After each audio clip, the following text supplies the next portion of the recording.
Olá, amigo! Você que está indo aí para o TRT de Pernambuco, estamos aqui, eu sou o professor Rodrigo Bezerra, de Língua Portuguesa.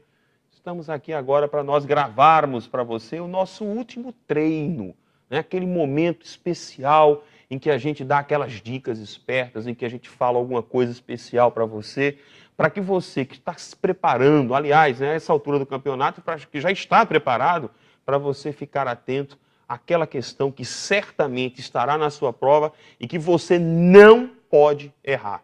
Vejam só, em língua portuguesa, a FCC tem pregado algumas peças em muita gente, né? Nós vimos a prova do TJ de Pernambuco, que foi uma prova terrível, difícil, a prova de analista judiciário, área administrativa.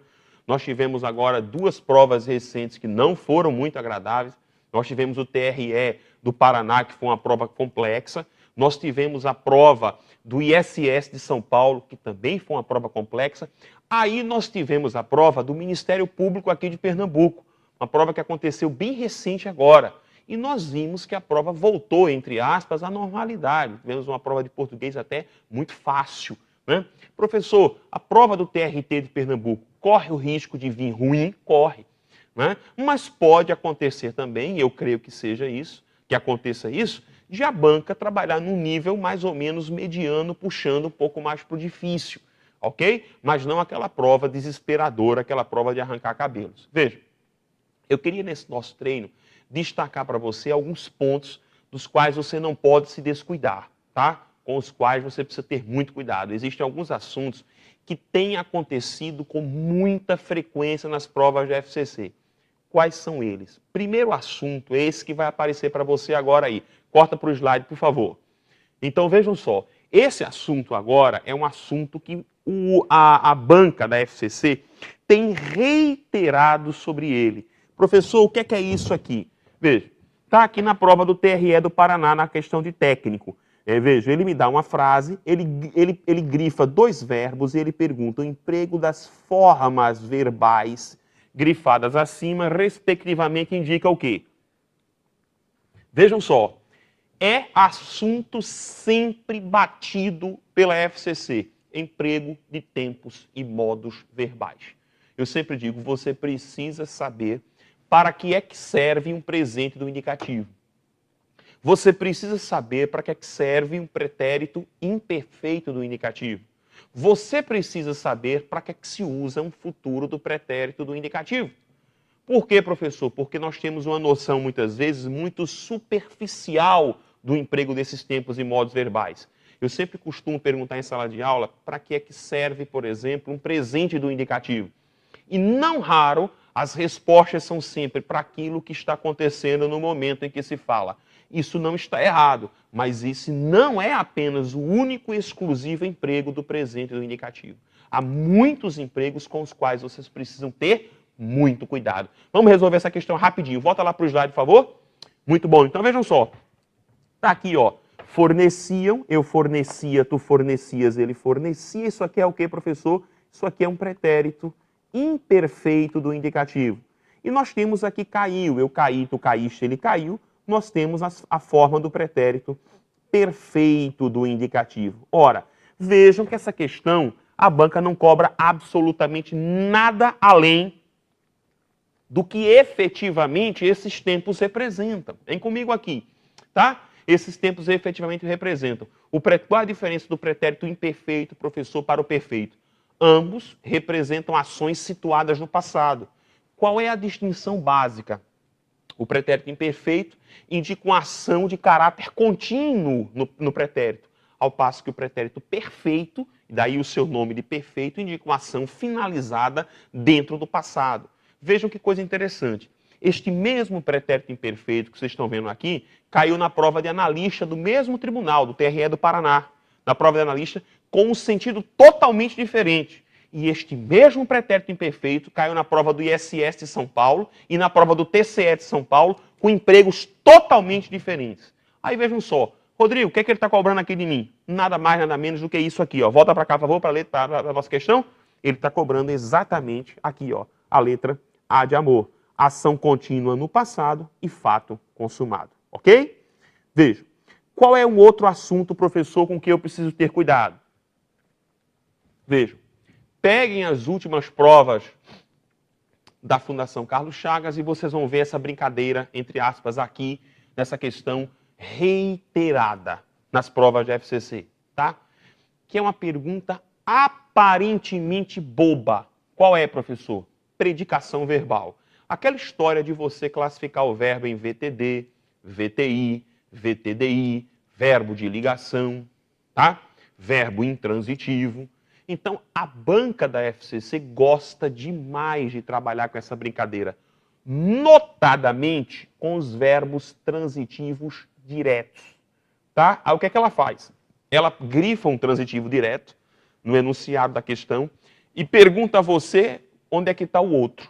O mesmo verbo que exige o mesmo tipo de complemento. Ou ela faz o seguinte, ela grifa lá em cima um verbo transitivo direto e indireto, pergunta onde é que está embaixo um outro semelhante. Ou um VTI. Você precisa ter muito cuidado.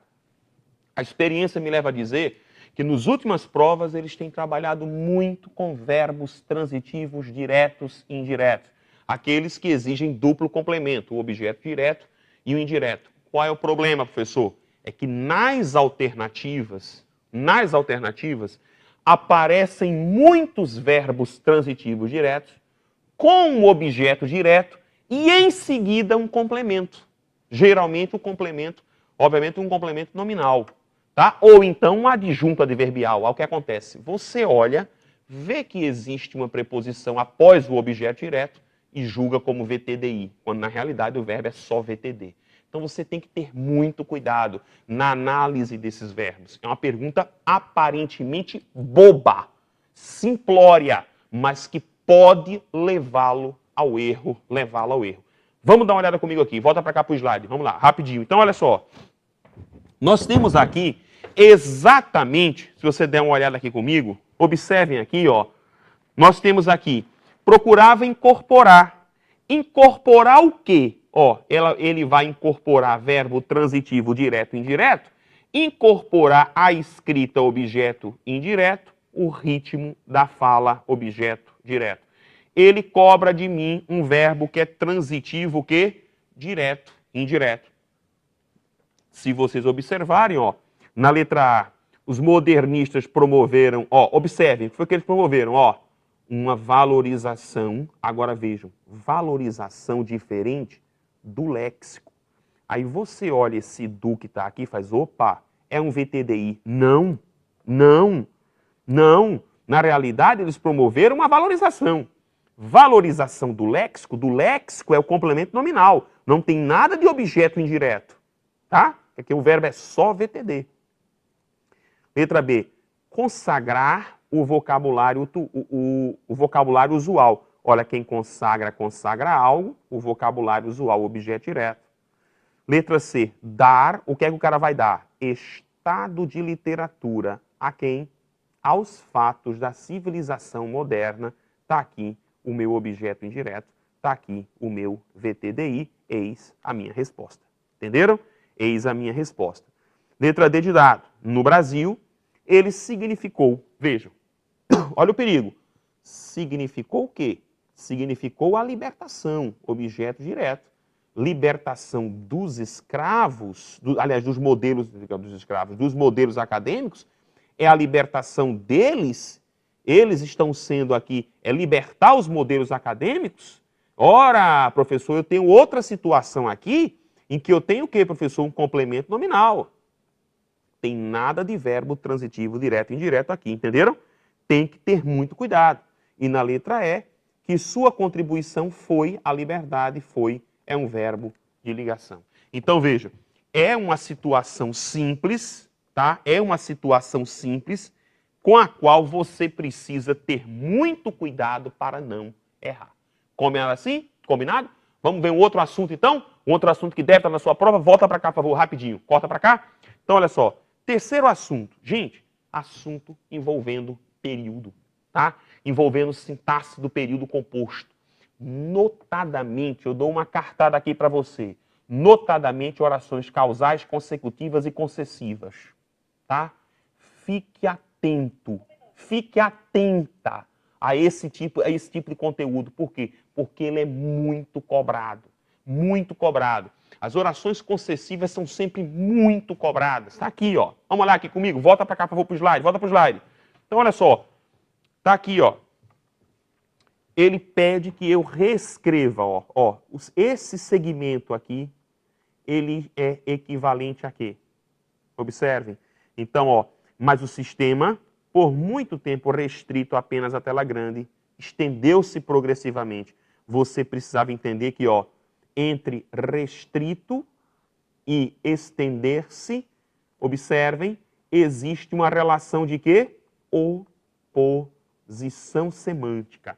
Se uma coisa está restrita e ela se estende, eu tenho oposição semântica. Então, ó, ele equivale ao quê, professor? Onde é que eu tenho relações de oposição? Tá? As oposições, as relações de oposição, deixa eu consigo escrever aqui para você em algum lugar aqui, que já está até marcado aqui, ó. Pronto. Vai ficar ruim aqui para escrever. Vou colocar aqui mesmo. Vou colocar aqui mesmo. As relações de oposição, elas são, na língua portuguesa, marcadas em geral por dois tipos de orações. As adversativas e as concessivas. Ok? Aí, olha só. Conforme tendo, pelo amor de Deus, é uma coisa até absurda aqui, a junção da conjunção com o gerúndio. Por conta de ter ficado, é por causa de. A relação não é causal, a correlação é de oposição.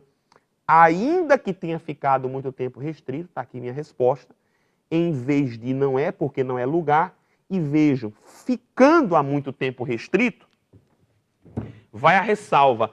Parece ser a resposta, mas a troca pela forma gerundial provoca ambiguidade. Quando eu digo ficando há muito tempo restrito, eu não sei o que você quer dizer. Se é se ficou, se é porque ficou, se é ainda que tenha ficado, eu não sei. O gerúndio é provocador de ambiguidade, portanto, não pode ser minha resposta. Ok? Então, ó, relações de período é um tipo de assunto que sempre é cobrado. Sempre é cobrado. Notadamente as chamadas orações adverbiais. Não foque tanto em querer decorar a nomenclatura, aquela história de oração subordinada, adverbial, tal ou qual.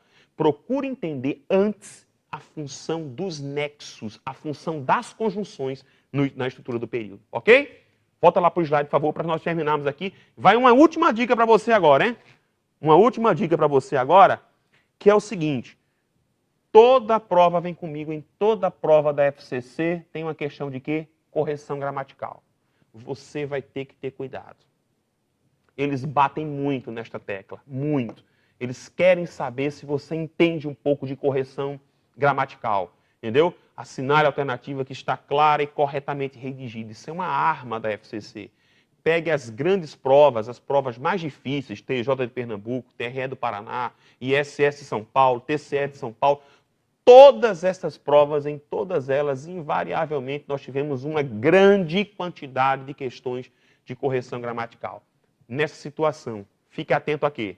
Concordância, regência, pontuação, tá? Pontuação é sempre uma questão cobrada. Ortografia, essas questões que envolvem correção gramatical, a ortografia sempre está presente, tá? Ortografia, tanto nominal quanto ortografia verbal, se cobram bastante, tá certo? Emprego do acento grave, é outro assunto bastante cobrado, tá? Então, no geral, concordância, regência, pontuação, ortografia, emprego do acento grave, estrutura do próprio período, tá? Vocês, com certeza, observando isso, vocês vão resolver o problema de vocês, tá bom? Vamos dar uma olhadinha nessa questão agora comigo. Volta para lá, por favor. Cortou para cá? Aqui comigo, ó. Redação correta é, tá? Você veja, olha, eu venho lendo aqui, ó. Em se cuidando dessa doença no início, não existe dúvidas. Não, dúvidas não existem. De que haverá cura é o que os Estados Unidos, ó, determinado, nome no plural determinado, os Estados Unidos provou, não, eles o quê? Provaram ao mundo. Vejam essa situação aqui. Desejando intensamente alçar-se diretor e ele passou? Não. Desejando intensamente é porque desejava. Essa estrutura de período está errada, não pode ter esse i aqui, ó. Tá? Aqui é oração subordinada, aqui é oração principal. Então, desejando intensamente alçar-se, ele passou a agir com zelo e discrição, Não, olha o problema, hesitando, um erro de ortografia. Essa palavra não se escreve assim. Essa palavra se escreve com H e assim, hesitando, tá? Em exceder suas funções e o horário do fim de expediente. Letra C, então veja, aqui, 2 erros de concordância na letra A. Na letra B, um erro de estrutura do período e um erro de ortografia. Na letra C, a regente insistiu junto ao auxiliar perfeito, que caberia a ela. Emprego inadequado do acento grave, pronomes pessoais do caso reto não aceitam o emprego do acento grave, né? Falar com a imprensa e nós. Aí tem um negócio meu aqui, não aquecendo um erro de ortografia, impusemos que a mídia tem que lidar com nós mesmos, os funcionários. Você vê que tem uma estrutura de período meio complexa, meio complicada para essa situação aqui. Então já tenho 2 erros graves. Letra D, disse que o tio é mais bom do que preparado, perfeito. Eu estou comparando características do mesmo ser, eu uso as formas analíticas, perfeito. Mas o convívio com o adolescente tem sido dulcíssimo, perfeito. Em que lhe pesem, olha aqui a concordância, ó, em que lhe pesem os excessivos maus humores da jovem, eis a nossa resposta. Tá? E na letra E, pai extremoso, ele sói, isso aqui não está errado, isso aqui é o verbo soer, né?